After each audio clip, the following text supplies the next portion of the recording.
Assalamualaikum warahmatullahi wabarakatuh. Kembali lagi dengan kami kelompok 2 atau The Muhammads. Pada kesempatan kali ini kami akan menganalisa 2 kasus terkait kementerian kita ya. Atau yang terjadi sebelumnya di saat masih PUPR itu.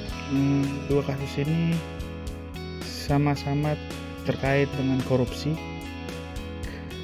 Untuk selanjutnya akan disampaikan oleh Mas Rafif. Silakan Mas. Pada kesempatan ini, kami akan membahas kasus-kasus KPU-an terdahulu yang dapat kita jadikan pembelajaran. Lalu kami mencoba menganalisa kasus tersebut sehingga dapat memberikan solusi terhadap kasus tersebut dan mungkin terhadap kasus yang dapat terjadi di masa depan. Lalu yang terakhir, we will promote the culture of berakhlak, terutama pada nilai akuntabel untuk mencegah peristiwa serupa terjadi di masa depan. Untuk kasus pertama, terdapat kasus suap proyek spam di Direktorat Jenderal Cipta Karya, Kementerian PUPR pada saat itu. Kasus suap terkait dengan proyek sistem penyediaan air minum atau SPAM pada Direktorat Jenderal Cipta Karya di Kementerian Pekerjaan Umum dan Perumahan Rakyat ialah kasus korupsi yang menjerat anggota 4 Badan Pemeriksaan Keuangan BPK Rizal Jalil yang terjadi pada tahun 2018. Kasus ini berawal dari operasi tangkap tangan atau OTT KPK terhadap 4 pejabat Direktorat Jenderal Cipta Karya Kementerian PUPR pada 28 Desember 2018. Dari hasil OTT, KPK kemudian melakukan berbagai upaya penyidikan guna mengungkap keterlibatan para pihak dalam kasus tersebut. Total kerugian negara dari kasus ini diproyeksikan hingga 100 miliar rupiah, jauh melebihi angka temuan audit awal, yang menunjukkan skala manipulasi dan suap dalam proyek spam tersebut. Adapun pihak yang terlibat diantaranya pejabat terkait di lingkungan Kementerian PUPR atau penerima suap, yang kedua pihak swasta atau pemberi suap, yang ketiga ada auditor, dan keempat pihak pelapor atau kooperatif. Analisis kasus pertama, ini transparansi dan pertanggungjawaban yang buruk.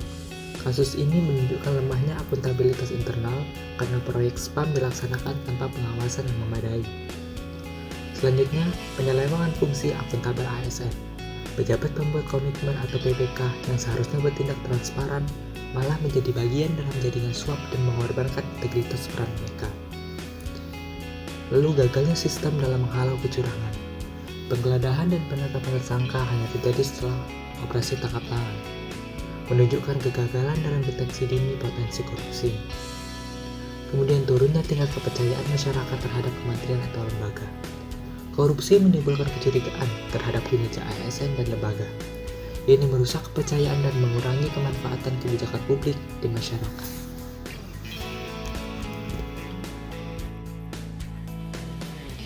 Solusi kasus pertama, digitalisasi sistem dan transparansi proyek dapat diterapkan melalui e-procurement atau pengadaan elektronik agar terdapat bukti rekam kerja. Kedua, pendidikan dan pelatihan kode etik sektor publik serta sanksi tegas. Pendidikan dan pelatihan rutin untuk penguatan nilai akuntabilitas, integritas, etika jabatan, dan anti korupsi bagi seluruh ASN dan pejabat, serta melibatkan kode etik pengadaan yang wajib ditandatangani dan diberi sanksi jika dilanggar oleh semua pelaku proyek. Ketiga, penguatan sistem audit internal dan eksternal. Kombinasi sistem audit internal kementerian atau lembaga secara berkala dengan sistem audit eksternal independen untuk fungsi cross-check yang kemudian kedua hasil audit dievaluasi. Keempat, berani melaporkan dugaan pelanggaran. ASN perlu memanfaatkan kanal whistleblower seperti WBS KPK atau lapor.go.id jika WISPU yang merupakan kanal milik PU untuk melaporkan indikasi suap atau penyelewengan proyek. 5. Pelibatan masyarakat dan LSM dalam proyek besar. Pengawasan proyek besar oleh Komite Pengawasan Independen yang melibatkan organisasi masyarakat, media, akademisi, dan profesional. Kasus kedua, yaitu temuan laporan keuangan Kementerian PUPR oleh Badan Pemeriksa Keuangan. Badan Pemeriksa Keuangan atau BPK menyampaikan laporan hasil pemeriksaan atau LHP atas laporan keuangan Kementerian Pekerjaan Umum dan Perumahan Rakyat tahun 2023 di kantor Kementerian PUPR, Jakarta, Senin pada tanggal 15 bulan Juli. Berdasarkan hasil pemeriksaan yang telah dilakukan, BPK masih memberikan perhatian khusus pada pelaksanaan pekerjaan fisik, belanja barang, dan belanja modal pada laporan keuangan tahun 2023. Anggota 4 BPK, Pimpinan Pemeriksaan Keuangan Negara 4, Hairul Saleh, mengatakan bahwa pelaksanaan pekerjaan fisik belanja barang pada Kementerian PUPR belum sepenuhnya dilaksanakan sesuai dengan ketentuan. Antara lain, pekerjaan tambah yang masih menggunakan harga satuan timbang, kekurangan volume pekerjaan, volume kontrak belum disesuaikan dengan perubahan kriteria desain dan kondisi lapangan yang sebenarnya. Anggota 4 BPK berharap Menteri PUPR beserta jajarannya dapat segera menindaklanjuti permasalahan yang menjadi temuan BPK berdasarkan rekomendasi yang diberikan sesuai ketentuan peraturan perundang-undangan yang berlaku. Dari kasus ini, ada 3 poin penting yang bisa kita kaitkan dengan core value ASN, yaitu akuntabel. Yang pertama, kurangnya transparansi dan tidak akuntabel. Minimnya transparansi dari pelaksanaan pekerjaan fisik dan belanja modal yang tidak sesuai ketentuan atau spesifikasi, namun tetap dibayarkan. Hal tersebut menyebabkan hasil kerja di lapangan tidak sesuai dengan rencana awal. Yang kedua, kinerja tidak efisien, tidak efektif, dan tidak ekonomi. Tujuan penyelenggaraan infrastruktur PU mengutamakan prinsip 3E, efektif, efisien, dan ekonomis, serta tepat mutu dan tepat sasaran. Penyimpangan yang terjadi menyebabkan output tidak optimal, penggunaan sumber daya tidak efisien, dan biaya lebih besar dari manfaatnya. Selain itu, ketidaksesuaian dengan spesifikasi menyebabkan mutu tidak terpenuhi dan sasaran pembangunan tidak tercapai. Yang ketiga, tindak lanjut hasil pengawasan belum optimal. Permasalahan tadi tidak berdampak secara material terhadap kewajaran laporan keuangan. Namun, temuan tersebut harus diperbaiki untuk meningkatkan transparansi dan akuntabilitas pengelolaan keuangan negara.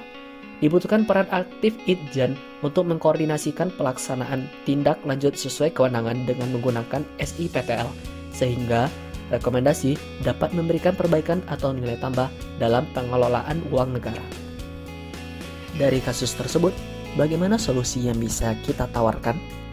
Kami di sini menawarkan 6 solusi. Solusi pertama, transparansi dalam perencanaan dan penganggaran. Perlu dilakukan penyusunan rencana anggaran biaya atau RAB yang realistis dan sesuai harga. Lakukan review terhadap harga satuan agar tidak terjadi perbedaan atau harga timpang. Yang kedua, penguatan pengawasan internal. Mengoptimalkan peran Inspektorat Jenderal melalui sistem SIPTL dan EPTLHP sebagai mekanisme pemantauan. Melakukan audit internal berkala merupakan ukuran audit sejak tahap perencanaan, pelaksanaan, hingga serah terima pekerjaan fisik. Kepatuhan terhadap kontrak dan regulasi. Memastikan isi kontrak sesuai dengan kondisi lapangan dan aturan yang berlaku. Memberikan sanksi tegas kepada pihak penyedia jasa yang tidak memenuhi spesifik pekerjaan. Berikutnya, pertanggungjawaban yang jelas dan tertulis. Menyusun laporan pertanggungjawaban pelaksanaan proyek dengan bukti fisik, administrasi, dan dokumentasi lapangan yang lengkap. Menggunakan sistem pelaporan digital agar data mudah diawasi dan ditelusuri. Kemudian, peningkatan akuntabilitas ASN dan penyedia. Memberikan pelatihan terkait pengelolaan kontrak, manajemen proyek, dan pengendalian mutu. Membina penyedia jasa konstruksi agar memahami pentingnya akuntabilitas dalam proyek infrastruktur publik. Kemudian yang terakhir, tindakan korektif dan preventif. Segera menindaklanjuti rekomendasi BPK dengan langkah perbaikan nyata, bukan hanya administratif. Menyusun sistem early warning untuk mencegah terulangnya masalah kekurangan volume pekerjaan atau ketidaksesuaian kontrak. Selanjutnya, kita masuk ke bagian promoting the culture of berakhlak untuk mencegah hal serupa terjadi di masa depan. Dari kedua kasus yang sudah dijelaskan sebelumnya, menjadi pelajaran berharga bahwa tanpa budaya akuntabel, penyalahgunaan wewenang dan korupsi dapat merugikan negara sekaligus meruntuhkan kepercayaan publik. Karena itu, membangun budaya akuntabilitas di dalam lingkungan ASN adalah kunci untuk mencegah kejadian serupa. Nilai akuntabel dalam berakhlak menuntut setiap ASN untuk berani mempertanggungjawabkan setiap keputusan dan tindakan secara transparan, jujur, dan sesuai aturan. Hal ini dapat diwujudkan melalui pelaporan yang terbuka, pengawasan internal yang ketat, serta komitmen pribadi untuk menolak gratifikasi maupun intervensi dalam proyek pemerintah. Dengan menanamkan budaya akuntabilitas, ASN tidak hanya bekerja demi target fisik, tetapi juga menjaga integritas, nama baik institusi, serta memastikan bahwa setiap rupiah APBN benar-benar digunakan untuk kesejahteraan rakyat. Untuk mempromosikan budaya berakhlak, dapat dilakukan strategi internalisasi budaya akuntabel di Kementerian PU. Melalui beberapa langkah, yang pertama, penguatan integritas ASN dengan menyusun Code of Conduct berbasis nilai berakhlak, melakukan deklarasi integritas, serta memberikan reward bagi pegawai yang menunjukkan keteladanan dalam akuntabilitas. Yang kedua, melalui transparansi pengelolaan proyek yang dapat dilakukan dengan mengintegrasikan seluruh data proyek ke dalam sistem informasi digital yang bisa diakses publik, kemudian juga dapat dilakukan dengan menyediakan dashboard monitoring untuk belanja barang dan modal agar proses dan penggunaan anggaran lebih terbuka. Yang ketiga, melalui pengawasan internal yang proaktif dengan mengoptimalkan peran Inspektorat Jenderal dan Early Warning System dalam deteksi penyimpangan sejak awal. Kemudian juga dapat dilakukan dengan mendorong audit internal secara berjenjang pada proyek strategis. Yang keempat, dapat dilakukan pertanggungjawaban yang jelas dan terukur melalui mewajibkan setiap pejabat dan pelaksana proyek untuk menyusun laporan pertanggungjawaban dengan lengkap dengan bukti fisik dan dokumentasi lapangan. Kemudian juga dapat dilakukan dengan menghubungkan laporan tersebut dengan sistem SIPTL untuk tindak lanjut rekomendasi auditor.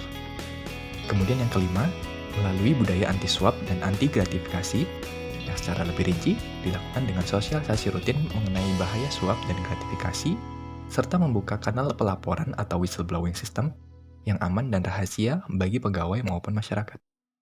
Yang keenam, meningkatkan kompetensi pegawai dengan memberikan pelatihan manajemen risiko, pengendalian internal, dan pengelolaan kontak.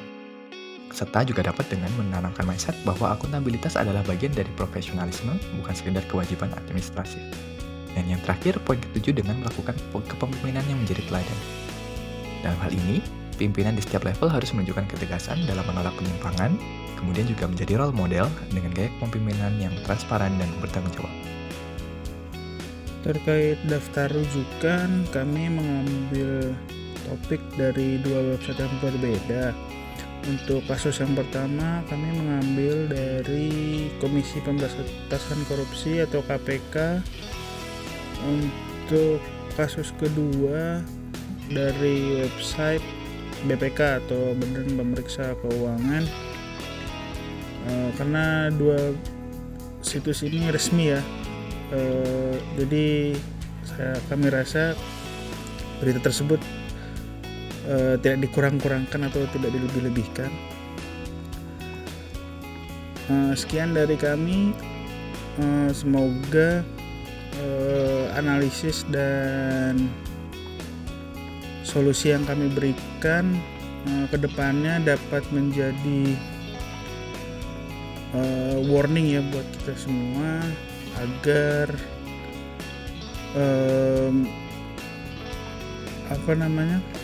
agar tetap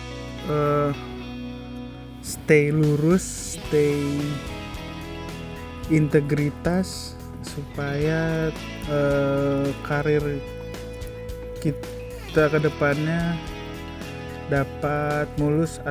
Mungkin salah satu dari kami, The Muhammads, mungkin menjadi penerus Pak Basuki atau menjadi ikon-ikon PU ke depannya. Sekian dari kami. Wassalamualaikum warahmatullahi wabarakatuh. Semoga sehat selalu. Terima kasih.